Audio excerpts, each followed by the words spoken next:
Hello everyone, good morning. एक बार फिर से आप सभी का क्रेजी जी के ट्रिक के यूट्यूब प्लेटफॉर्म पर स्वागत है।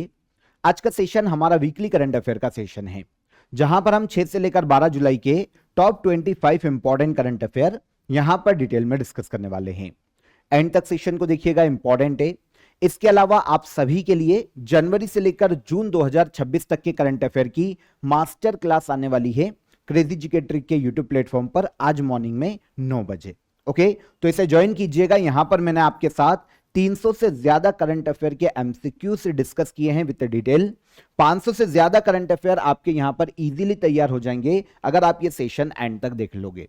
तो मॉर्निंग में 9 बजे आज ही आपको मिल जाएगा क्रेजी जी के ट्रिक यूट्यूब प्लेटफॉर्म पर मास्टर क्लास है करंट अफेयर की। ज्वाइन जरूर कीजिएगा। तब तक हम चलते हैं पहले क्वेश्चन की तरफ और पहला क्वेश्चन यहां पर डिस्कस कर लेते हैं। हाल ही में तीजन बाई का निधन हो गया। वह किस प्रसिद्ध लोक कला से संबंधित थी? तीजन बाई की बात करें तो यह छत्तीसगढ़ से आती हैं और पंडवानी लोक कला से संबंधित है। पंडवानी लोक कला के लिए तीजन बाई को जाना जाता है। 70 ईयर की एज में हाल ही में छत्तीसगढ़ की प्रसिद्ध पंडवानी लोक गायिका तीजन बाई का निधन हो गया। पंडवानी एक्चुअल में ये एक लोक गायन शैली है। इसमें क्या होता है कि महाभारत की जो कहानियां हैं उनको गायन के माध्यम से, अभिनय के माध्यम से सुनाया जाता है गा गा कर। तो ये पंडवानी छत्तीसगढ़ में इसका ओरिजिन हुआ था और तीजन बाई जो है वो छत्तीसगढ़ राज्य से ही आती है। अब वैसे तो पंडवानी की 2 स्टाइल होती है, इनमें से एक है कपालिक स्टाइल। एक्चुअल में कपालिक स्टाइल को केवल पुरुषों के द्वारा गाया जाता है, लेकिन तीजन बाई ने कपालिक स्टाइल को भी बखूबी गाया और इस स्टाइल को भी नेशनल और इंटरनेशनल लेवल पर पहचान दिलवाई। तो तीजन बाई 1988 में कला के क्षेत्र में इनके योगदान के लिए इनको पद्मश्री दिया गया था। आगे चलकर पद्म भूषण 2003 में दिया गया और पद्म विभूषण 2019 में दिया गया था तीजन बाई को। और संगीत नाटक अकादमी अवार्ड 1995 में दिया जा चुका है। 70 ईयर की एज में तीजन बाई का निधन हो गया और पद्म विभूषण मैंने आपको बता ही दिया है, 2019 में इनको दिया गया था। पंडवानी छत्तीसगढ़ की एक लोक गायन शैली है, फोक सिंगिंग है। महाभारत की कहानियों को सुनाया जाता है गाकर। छत्तीसगढ़ ही इसका ओरिजिन है। महाभारत की कहानियां सुनाई जाती है 2 स्टाइल में, वेदमती और कापालिक। इनमें से कापालिक जो शैली है पुरुषों में प्रचलित है, लेकिन तीजन बाई ने इसको भी गाया है। ICC women's T20 world cup 2026 का खिताब किस देश ने जीता है? 2026 में ICC women's T20 world cup 2026 का खिताब जीता ऑस्ट्रेलिया ने। आयोजन कहां किया गया था? आयोजन किया गया था इंग्लैंड और वेल्स में। अब यहां पर ऑस्ट्रेलिया ने लंदन के लॉर्ड्स में जो फाइनल खेला गया था उसमें इंग्लैंड को 7 विकेट से हराकर जीत हासिल की है। तो ICC women's T20 world cup की विनर कौन हो जाती है? ऑस्ट्रेलिया। रनर अप कौन हो जाती है? तो ये इंग्लैंड की टीम हो जाती है रनर अप। 7 विकेट से हराया है इंग्लैंड को ऑस्ट्रेलिया ने। ऑस्ट्रेलिया की कैप्टन सोफी मॉलिनेक्स ऑस्ट्रेलियाई कैप्टन है। इन्होंने अपनी कैप्टनसी में आईसीसी का पहला खिताब जीता है, अपनी टीम को जितवाया है।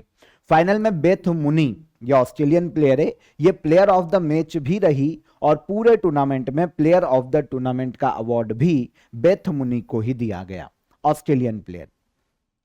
इंडियन विमेंस क्रिकेट टीम पहले ही बाहर हो गई थी इसमें, ठीक है ना। और ऑस्ट्रेलिया विनर रहा, इंग्लैंड रहा रनर अप। 10वां एडिशन था ICC women's T20 world cup का।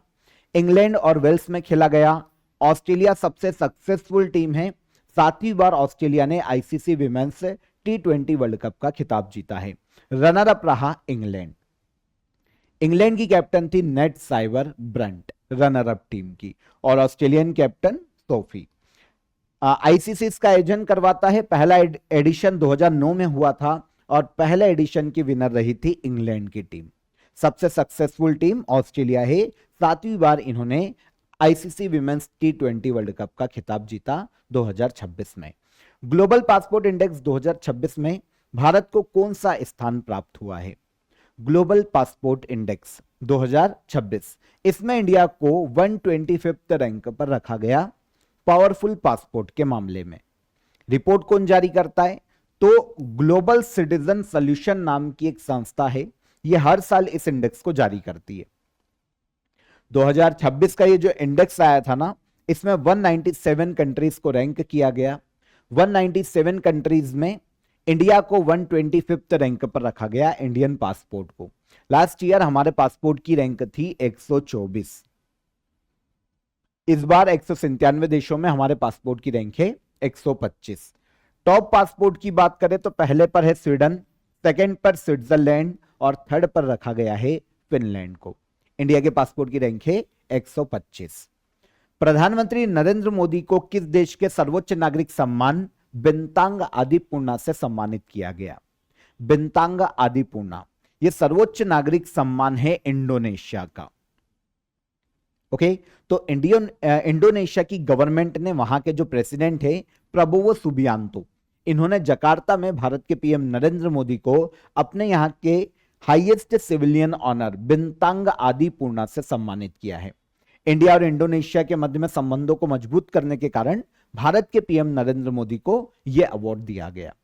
तो इंडोनेशिया का हाईएस्ट सिविलियन ऑनर है बिंतांग आदिपूर्णा, यह जुलाई 2026 में दिया गया भारत के पीएम नरेंद्र मोदी को।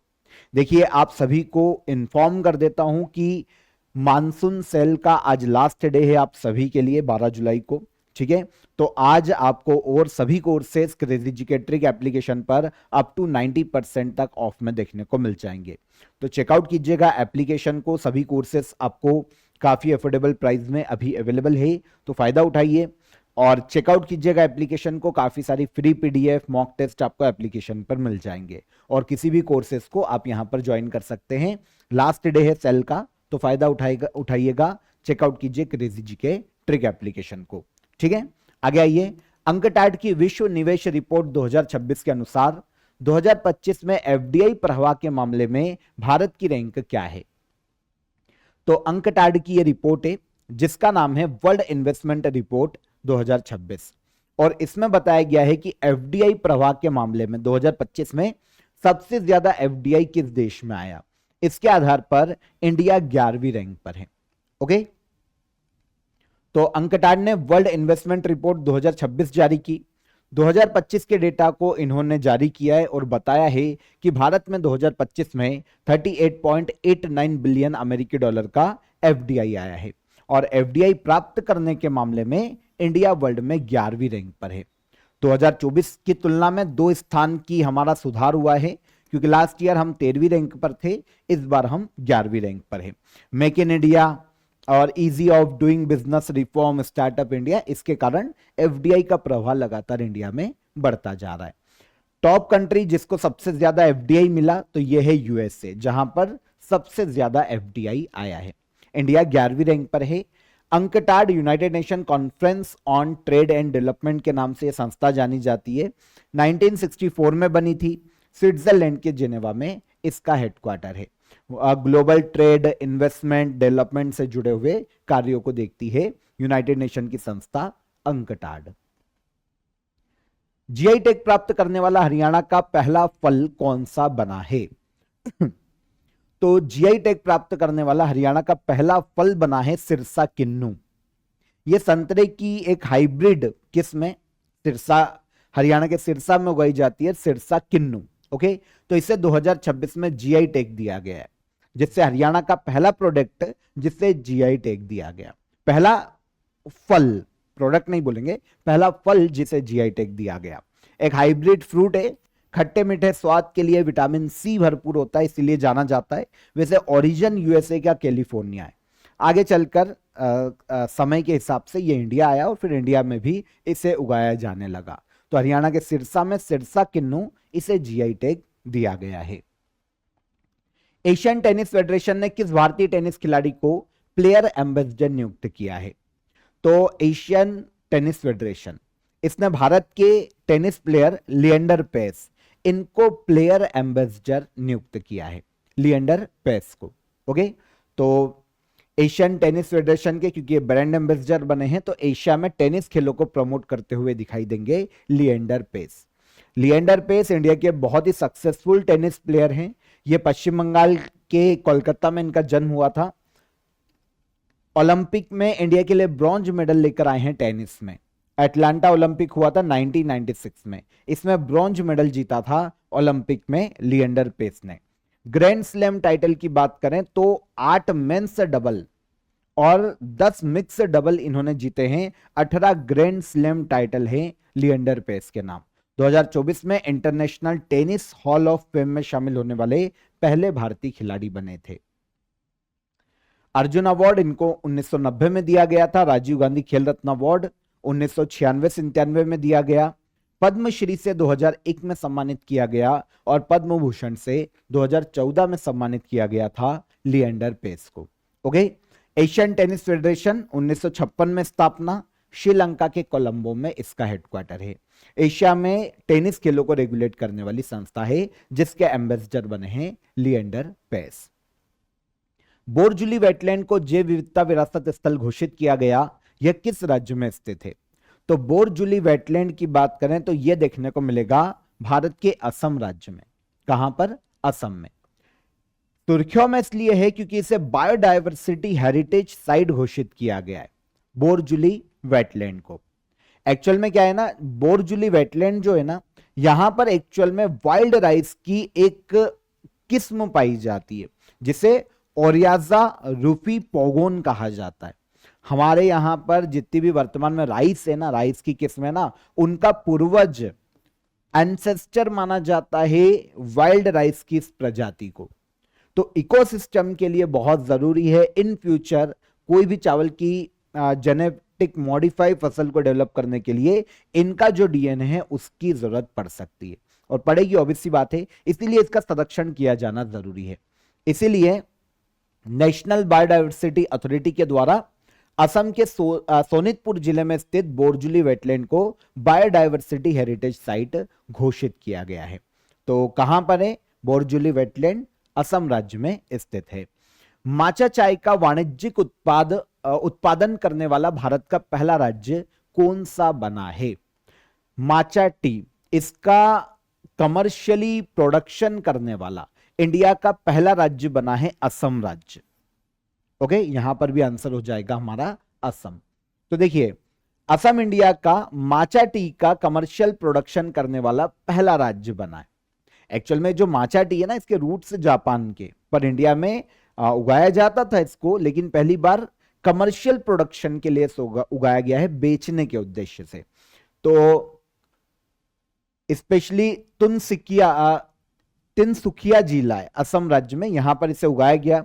10 वर्षों के इंडिया जापान सहयोग के बाद यह उपलब्धि हासिल की गई है कि इतनी मात्रा में माचा टी को उगाया गया कि पर्टिकुलर उसका सेल की जा सके। तो कमर्शियल प्रोडक्शन पहली बार किया गया और गुवाहाटी टी ऑक्शन सेंटर को यह जो पहला खेप है, पहला लॉट है, वो बेचा गया है। असम की पारंपरिक टी इंडस्ट्री को high value green tea market से जोड़ना, ग्लोबल लेवल पर इसे प्रमोट करना इस कमर्शियल प्रोडक्शन का मुख्य उद्देश्य है। अब देखिए, अगर हम माचा टी की बात करते हैं ना, तो ये जापान की ट्रेडिशनल पाउडर ग्रीन टी। हमारे यहां जो चाय पीते हैं ना, एक्चुअल में पत्तियों को डालते हैं और फिर पत्तियों को छान के इसे पिया जाता है, लेकिन जब माचा टी की बात होती है ना, तो इसको पूरा पाउडर बनाकर पानी या दूध में घोलकर पिया जाता है। तो ये अलग है। ट्रेडिशनल पाउडर ग्रीन टी है ये जापान की, जिसका पहली बार कमर्शियल प्रोडक्शन किया गया है असम में। हाल ही में पेरू के राष्ट्रपति चुनाव में किसने जीत हासिल की है? पेरू में प्रेसिडेंशियल इलेक्शन हुए थे। एक दक्षिण अमेरिकी देश है पेरू। ओके, यहां पर प्रेसिडेंशियल इलेक्शन में जीत हासिल की कीको फुजीमोरी ने। तो कीको फुजीमोरी अब ये पेरू, जिसकी कैपिटल है लीमा, दक्षिण अमेरिकी देश, इसकी प्रेसिडेंट बनने वाली है। आपको पता है जो कीको फुजीमोरी है, इन्होंने 4थी बार प्रेसिडेंशियल इलेक्शन लड़ा है, लेकिन यह पहली बार जीती है। तो अभी तक एक अंतरिम प्रेसिडेंट के रूप में जोस मारिया बाल्काजार कार्यरत थे। इनको रिप्लेस करेगी कौन? तो कीको फुजीमोरी पेरू की नई प्रेसिडेंट बनने वाली है। 28 जुलाई 2026 को, इसी महीने के एंड में, यह शपथ लेगी पेरू की प्रेसिडेंट के रूप में, कीको फुजीमोरी। वैज्ञानिक रूप से आयु निर्धारित विश्व का सबसे पुराना बरगद का जो पेड़ है, कहां पाया गया है? तो साइंटिफिकली प्रूवन आयु निर्धारित विश्व का सबसे पुराना बरगद ये पाया गया है बिहार के मुंगेर में। बिहार के मुंगेर में ये 700 साल पुराना बनियान ट्री है या बरगद का पेड़ है। रेडियो कार्बन डेटिंग टेक्नोलॉजी से साइंटिस्टों ने ये डिटेक्ट किया है कि ये 700 साल पुराना बनियान ट्री है, मतलब बरगद का पेड़ 700 साल पुराना। हो सकता है वर्ल्ड में इससे भी और उम्र दराज बरगद के पेड़ हों, लेकिन साइंटिफिकली प्रूवन जिसकी रेडियो कार्बन डेटिंग के माध्यम से जिसकी एज पता है, वो पहला बरगद है जो कि सबसे पुराना माना जा रहा है, बिहार के मुंगेर में देखने को मिलता है। ठीक है, तो ये हो जाता है बिहार के मुंगेर में। भारत के पहले ग्रीनफील्ड रिफाइनरी कम पेट्रोकेमिकल कॉम्प्लेक्स का उद्घाटन कहां किया गया? इंडिया के पहले ग्रीनफील्ड रिफाइनरी कम पेट्रोकेमिकल कॉम्प्लेक्स, इसका इनॉग्रेशन किया राजस्थान के पचपदरा में। इनॉग्रेशन किया गया राजस्थान के पचपदरा नाम के क्षेत्र में। होता क्या है, देखिए ग्रीनफील्ड प्रोजेक्ट का मतलब है कि नए सिरे से कोई प्रोजेक्ट बनाया गया है, खाली जमीन थी और नए सिरे से कोई भी निर्माण किया गया, कोई रिफाइनरी बनाई गई है। मतलब ऐसा नहीं है कि पुरानी कोई रिफाइनरी थी उसको रिनोवेट कर लिया फिर से शुरू किया गया, नहीं, पूरा नया प्रोजेक्ट है, तो ये ग्रीनफील्ड प्रोजेक्ट हो जाता है। अब रिफाइनरी में क्या किया जाता है, क्रूड ऑयल से पेट्रोल डीजल इनको अलग किया जाता है या बनाया जाता है, तो ये हो गई रिफाइनरी। अब इसके बाद पेट्रोकेमिकल कॉम्प्लेक्स भी है, मतलब उससे अदर प्रोडक्ट भी निकाले जाएंगे। जैसे अगर हम देखें क्या क्या, तो पेट्रोल डीजल और एलपीजी, ये क्रूड ऑयल से निकाल लिया तो ये रिफाइनरी हो गई। पेट्रोकेमिकल कॉम्प्लेक्स में क्या होता है, प्लास्टिक, पॉलीमर, सिंथेटिक फाइबर, है ना, एवं अन्य जो पेट्रोकेमिकल प्रोडक्ट्स होते हैं ये भी बनाए जाते हैं। तो ये दो तरीके की हो गई, एक तो रिफाइनरी भी हो गई और पेट्रोकेमिकल कॉम्प्लेक्स भी हो गया। तो ये है रिफाइनरी कम पेट्रोकेमिकल कॉम्प्लेक्स। इंडिया का पहला ग्रीनफील्ड रिफाइनरी कम पेट्रोकेमिकल कॉम्प्लेक्स कहां बनाया गया, तो यह राजस्थान में बनाया गया है, राजस्थान के पचपदरा में। भारत के पीएम नरेंद्र मोदी ने इसका इनॉग्रेशन किया था। हिंदुस्तान पेट्रोलियम कॉर्पोरेशन लिमिटेड ने इसको स्थापित किया है। तो हिंदुस्तान पेट्रोलियम कॉर्पोरेशन लिमिटेड को 74% इसका बेनिफिट मिलेगा, और राजस्थान में है तो राजस्थान गवर्नमेंट को 26% इसका प्रॉफिट मिलने वाला है। कहां पर, राजस्थान राज्य में। आपी ह्यूमैनिटेरियन अवार्ड एवं key to the city of Tampa से किसे सम्मानित किया गया है? एक अवार्ड है और एक सम्मान है, ऑनर है।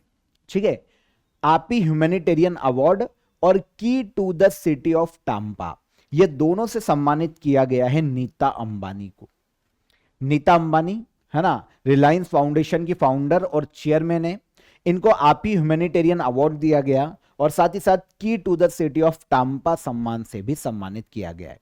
एक्चुअल में नीता अंबानी के जो समाज सेवा के काम है, specially education, sports, culture, community development में ये जो परोपकार के काम करती है नीता अंबानी, इसीलिए इनको यह सम्मान दिया गया है। अब यहां पर देखिए, आपी ह्यूमैनिटेरियन अवार्ड देने के लिए 44th आपी annual convention and scientific assembly का आयोजन किया गया था। वैसे ये हर साल होती है, तो इस साल भी हुई है यूएसए के फ्लोरिडा के टाम्पा में। अब देखिए, ये जो टाम्पा नाम का जगह है ना, यहाँ के जो मेयर होते हैं ना, वो एक ऑनर देते हैं सम्मान स्वरूप, तो वो हो गया key to the city of Tampa, है ना। तो ये ऑनर इनको मिल गया क्योंकि आयोजन यहां हुआ था। अब आपी ह्यूमैनिटेरियन अवार्ड की बात करें तो इसमें आपी का मतलब है American association of physicians of Indian origin. तो यहां पर भारतीय मूल के जो डॉक्टर है ना अमेरिका में, उनका एक संगठन है, उनके द्वारा आपी ह्यूमैनिटेरियन अवार्ड दिया जाता है, जो नीता अंबानी को दिया गया।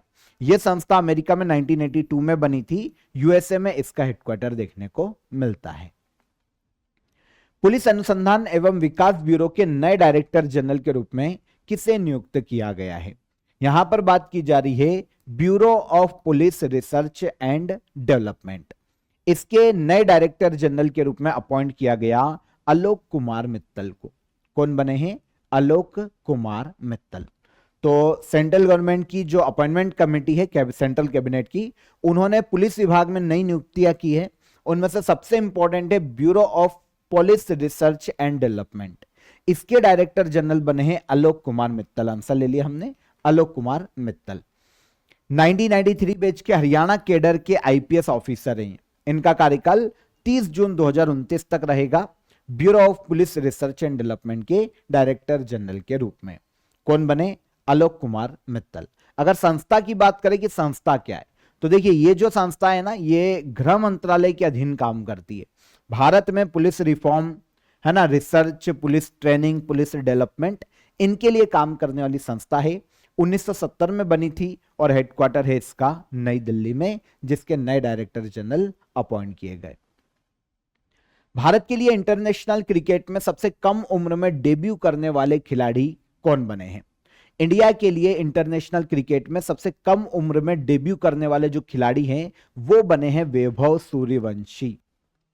वैभव सूर्यवंशी नॉर्मली बिहार से आते हैं, बिहार के रहने वाले हैं।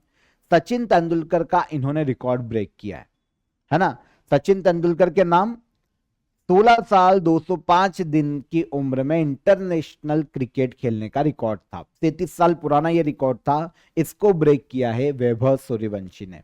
इन्होंने अभी इंग्लैंड के खिलाफ अपना जो इंग्लैंड के खिलाफ दूसरा T20 इंटरनेशनल हुआ था ना, उसमें इन्होंने डेब्यू किया। 15 साल 99 दिन की उम्र में इन्होंने डेब्यू किया है, सबसे कम उम्र में। ओके, मेंस और विमेंस क्रिकेट दोनों को मिला ले इंडिया में, तो सबसे कम उम्र में इंटरनेशनल क्रिकेट में डेब्यू करने वाले वैभव सूर्यवंशी हैं। ज्येष्ठ वर्ण महाविहार बौद्ध मठ को UNESCO Asia Pacific heritage award 2025 प्रदान किया गया। यह बौद्ध मठ किस देश में स्थित है? तो ज्येष्ठ वर्ण महाविहार बौद्ध मठ यह देखने को मिलेगा नेपाल में। कहां पर? नेपाल में। हुआ यह है कि इसे UNESCO Asia Pacific heritage award 2025 प्रदान किया गया। ज्येष्ठ वर्ण महाविहार बौद्ध मठ। तो 2015 में अर्थक्वेक के बाद इसका जो कंजर्वेशन और रिस्टोरेशन किया गया, इसकी प्राचीन जो संस्कृति और जो पहचान है उसको बनाए रखते हुए, इसीलिए UNESCO Asia Pacific heritage award 2025 दिया गया है। नेपाल के ललितपुर पाटन में स्थित 17वीं शताब्दी का एक बौद्ध मठ है, जिसे ज्येष्ठ वर्ण महाविहार के नाम से जाना जाता है। आपको पता है इसके रिकंस्ट्रक्शन में भारत ने 13.78 करोड़ रुपए की मदद की थी। तो उसके बाद इसका रिकंस्ट्रक्शन किया गया और UNESCO Asia Pacific heritage award 2025 में इस बौद्ध मठ को मिला है। कहां पर है? नेपाल में। 17वीं शताब्दी का प्राचीन बौद्ध मठ है, गोल्डन टेम्पल के नाम से जाना जाता है। नेपाल की जो नेवार बुद्धिस्ट कल्चर है उसका एक बहुत ही फेमस ऐतिहासिक और धार्मिक स्थल है ज्येष्ठ वर्ण महाविहार नेपाल में। ट्राइबएक्स डिजिटल लर्निंग प्लेटफॉर्म किस मंत्रालय के द्वारा लॉन्च किया गया है? ट्राइबएक्स डिजिटल लर्निंग प्लेटफॉर्म, इसे लॉन्च किया है मिनिस्ट्री ऑफ ट्राइबल अफेयर ने। किसने? मिनिस्ट्री ऑफ ट्राइबल अफेयर ने। नाम क्या है? ट्राइबएक्स डिजिटल लर्निंग प्लेटफॉर्म। उद्देश्य क्या है? क्यों लॉन्च किया गया? तो union minister for tribal affair वर्तमान में है ज्वाल ओराम। ज्वाल ओराम ये union minister for tribal affair है। ओडिशा के भुवनेश्वर में इन्होंने ट्राइबएक्स नाम का डिजिटल लर्निंग प्लेटफॉर्म लॉन्च किया है। इसका उद्देश्य है कि भारत की ट्राइबल आर्ट, लैंग्वेज, कल्चर और जो ट्रेडिशनल नॉलेज है उसको डिजिटल माध्यम से संरक्षित किया जा सके और आने वाली जो लोग हैं और नई पीढ़ी हैं उन तक पहुंचाया जा सके। तो नॉर्मली इस पे फ्री डिप्लोमा कोर्सेज भी हैं कि जो लोग हैं ना, एक ऑनलाइन लर्निंग प्लेटफॉर्म है ट्राइबएक्स। यहां पर जनजातियों से संबंधित जो कला है, हैंडलूम, हैंडक्राफ्ट, उनकी लैंग्वेज, उनका कल्चर, आयुर्वेदा, उन सब के बारे में सीखने के लिए इस प्लेटफॉर्म पर जाया जा सकता है। डिप्लोमा कोर्सेज भी हो रहे हैं, डिग्री कोर्सेज भी इस प्लेटफॉर्म पर ऑनलाइन माध्यम से किए जा सकते हैं। तो यह है ट्राइबएक्स डिजिटल लर्निंग प्लेटफॉर्म, जिसे ओडिशा के भुवनेश्वर में लॉन्च किया गया। मिशन मिलियन ऑंक ट्री बाय 2047 किस राज्य सरकार द्वारा शुरू किया गया है? मिशन मिलियन ऑंक ट्री बाय 2047 इसे लॉन्च किया गया है सिक्किम गवर्नमेंट के द्वारा। उद्देश्य, सिक्किम में हिमालयन ओक वनों का संरक्षण करना, उनका स्थापन करके वाटर सिक्योरिटी, बायोडायवर्सिटी और क्लाइमेट रेसिलियंस को मजबूत करना। मुख्य उद्देश्य सिक्किम के मिशन मिलियन ऑक ट्री बाय 2047 का। सिक्किम के सीएम प्रेम सिंह तमांग ने इस मिशन को राज्य में हाल ही में लॉन्च किया है। तो हिमालयन ओक वनों का संरक्षण इसका मुख्य उद्देश्य है। गवर्नमेंट ऑफ सिक्किम ने इसे लॉन्च किया है और उद्देश्य रखा है कि 2047 तक 10 लाख ओक ट्रीज को बोया जा सके और लगाया जा सके। तो सिक्किम गवर्नमेंट की मिशन है या प्लान है। उस्ताद बिस्मिल्लाह खां युवा पुरस्कार 2025 से पुष्चि मार्ग हवेली संगीत परंपरा के संरक्षण के लिए किसे सम्मानित किया गया है। तो उस्ताद बिस्मिल्लाह खां युवा पुरस्कार 2025 अनाउंस किया गया। इसमें पुष्चि मार्ग हवेली संगीत परंपरा के संरक्षण के लिए अवार्ड दिया गया है आचार्य श्री रणछोड़ लाल जी गोस्वामी को। यह गुजरात से आते हैं। ठीक है, पहले तो यह समझे कि अवार्ड कौन देता है। तो मिनिस्ट्री ऑफ कल्चर के अंतर्गत संगीत नाटक अकादमी कार्य करता है और यह देता है उस्ताद बिस्मिल्लाह खां युवा पुरस्कार।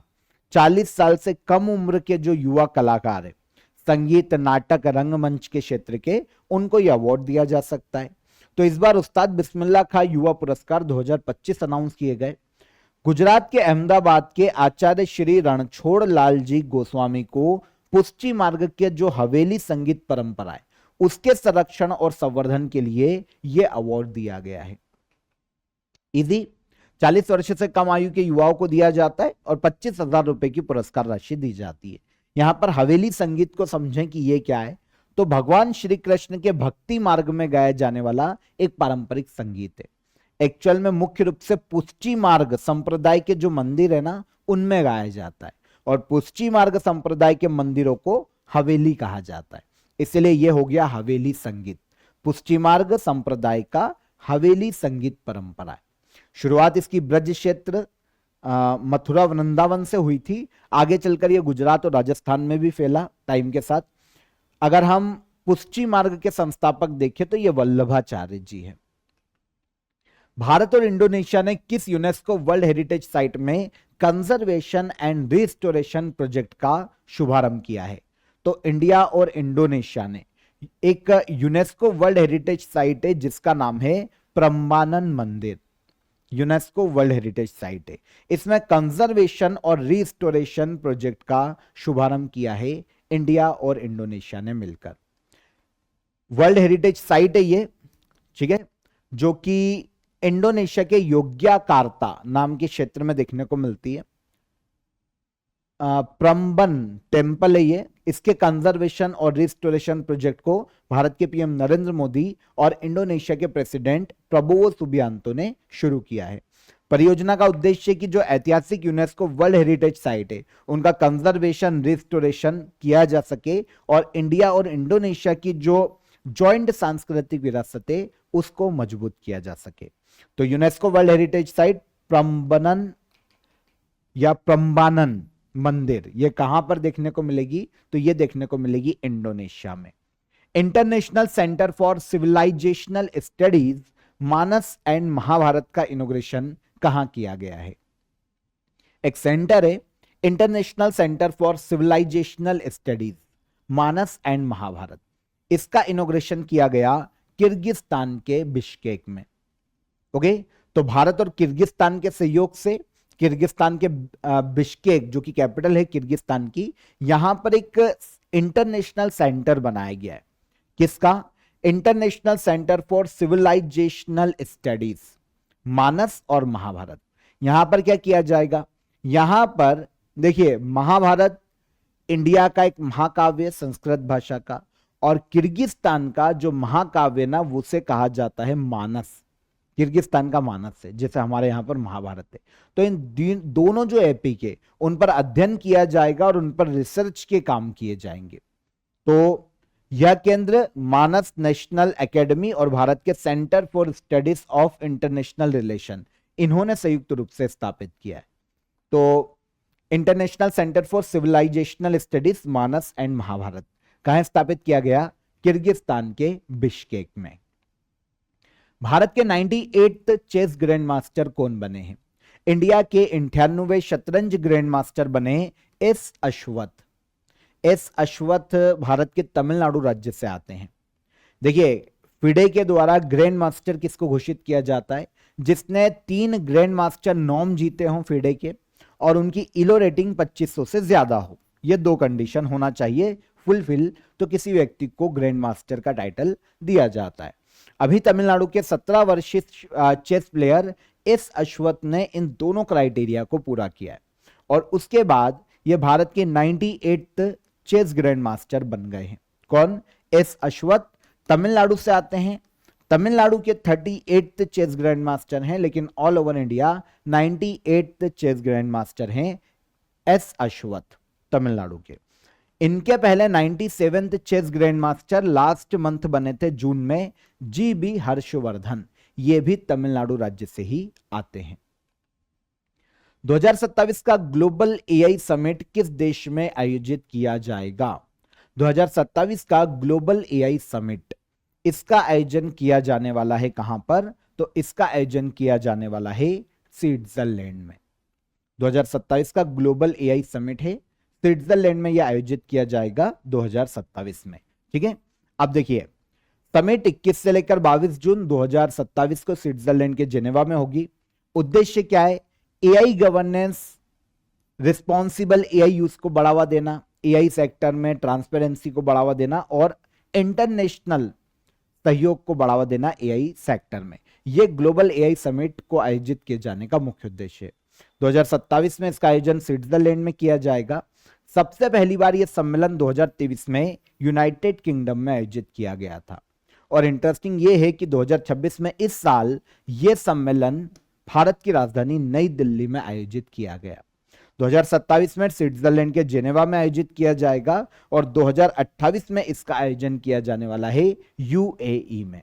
क्वेश्चन हमारा 2027 से है कि ग्लोबल एआई समिट 2027 कहां आयोजित की जाएगी?